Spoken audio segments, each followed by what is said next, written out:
Bonjour, bienvenue dans les coups de cœur de la librairie Point Virgule. Aujourd'hui, je vais vous présenter deux livres.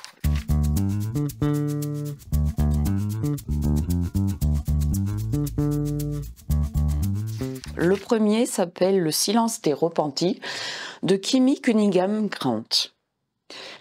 C'est l'histoire de Cooper, le père, et Finch, sa fille, qui vivent retranchés dans une cabane au milieu d'une forêt dans le nord des Appalaches. Se retrancher dans la forêt, loin du monde, se sentir en sécurité, c'est ce que pensait Cooper, un ancien militaire. Mais un voisin inquisiteur et une jeune fille inattendue vont contrecarrer ses plans.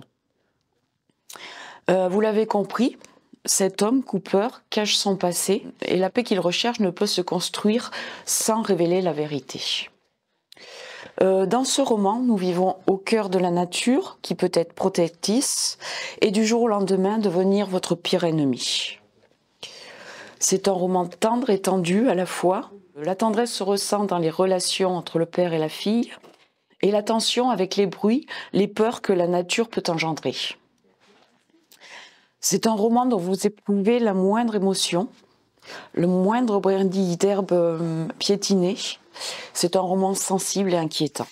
Deuxième ouvrage que je vous présente aujourd'hui, Le livre des heures de Anne de la Flotte-Médévy.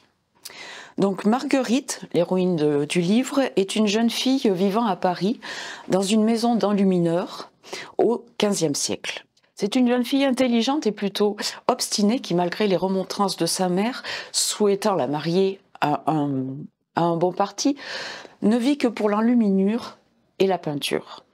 Grâce à son grand-père, qui repère très tôt ses talents, elle entre dans le sacro-saint atelier des enlumineurs et en devient bientôt l'un des maîtres.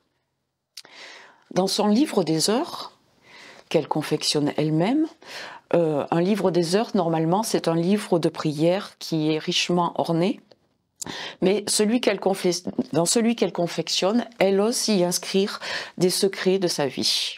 Une vie riche et mouvementée d'une jeune femme talentueuse et rusée qui vit un véritable rêve, mais les rêves peuvent s'évaporer. C'est un roman singulier par son histoire qui se déroule au Moyen-Âge. C'est aussi un livre riche par ses enseignements sur la naissance des couleurs, sur la vie d'un atelier d'enluminure. Et enfin, c'est un agréable moment de lecture qui nous interpelle aussi sur la réussite de certaines femmes au Moyen-Âge qui se détournent de leurs conditions d'épouse et de mère pour accomplir leurs rêves. Bonne lecture, à bientôt!